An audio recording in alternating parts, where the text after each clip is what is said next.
Hey there folks, Santee at the Arizona Ghost Raiders here. We got mail. Hey Santee, was the sawed-off shotgun actually used in the Old West? Air Gerald 1055. Sawed-off shotguns in the Old West. What is that noise? Bill Brazelton, you're not sawing off the barrels of my 1882 Ithaca shotgun, are you? Yes I am.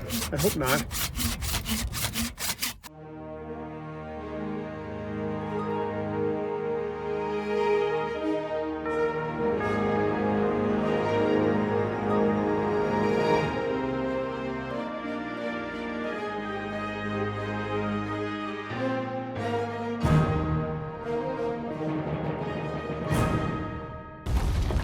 That looks pretty good to me. Shoots good, too. How about ammunition? Since its invention, the shotgun has struck fear in folks.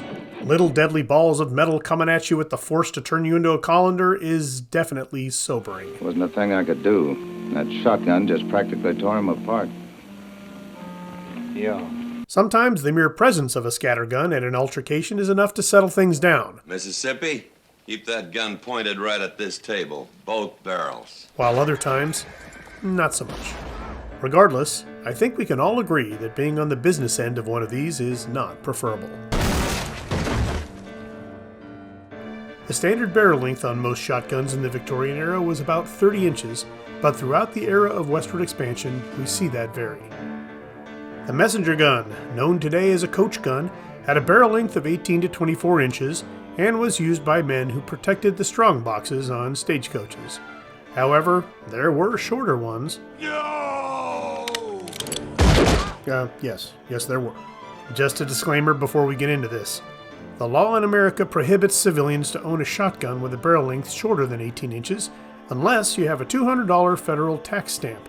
This does exclude pistols that can shoot a .410 shotgun shell due to their rifled bores. It also excludes percussion shotguns which don't fire metallic cartridges. While researching, it occurred to me that sawed-off shotguns have been a featured weapon in every Wild West video game I've ever played. I have no doubt that's another reason we all like them. A few years ago, I was in a museum in historic Wilcox, Arizona, and saw something that blew me away. No pun intended.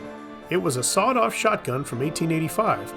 Up until that point, I never actually thought about anyone having these back then, or what their purpose would be. They don't actually change the spread of the shot at close range, but clearly they're much more concealable. Apparently, farmers would cut down their barrels on the shotguns they used to scare off birds. I can see how it would be handy to have a shorter one when doing all that manual labor. For outlaws, concealment is great, especially if you're robbing a bank or a store in broad daylight. I found one that belonged to lawman Frank Canton, who is a major player in the Johnson County War. This one even has a holster with it. Sorry I doubted you, James Caan. Pay the man. The pistol-style grip on these makes it easier to manipulate and get on target at hip level. After all, these are close-quarter guns. There are examples where the stock is original to the street howitzer, though. If you want a sawed-off Old West shotgun and don't want to go through the hassle with the ATF, there is another option. Percussion shotguns do not fall under the federal restrictions, and they go boom just like the cartridge ones. River Junction Trade Company sometimes has them all made up, and you don't have to do any gun stock modifications. Check their website for availability. Whether you're going for an outlaw or a lawman, this legendary shotgun is one for the collection.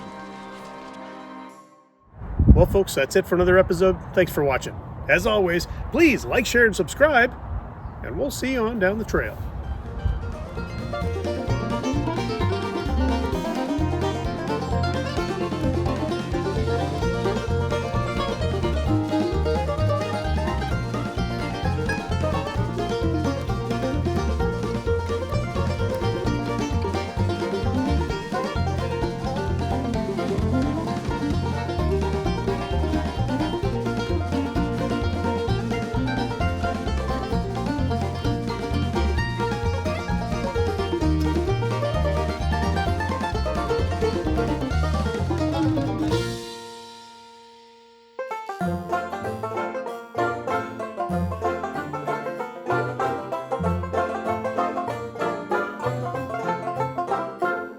What are you guys doing? What are you talking about?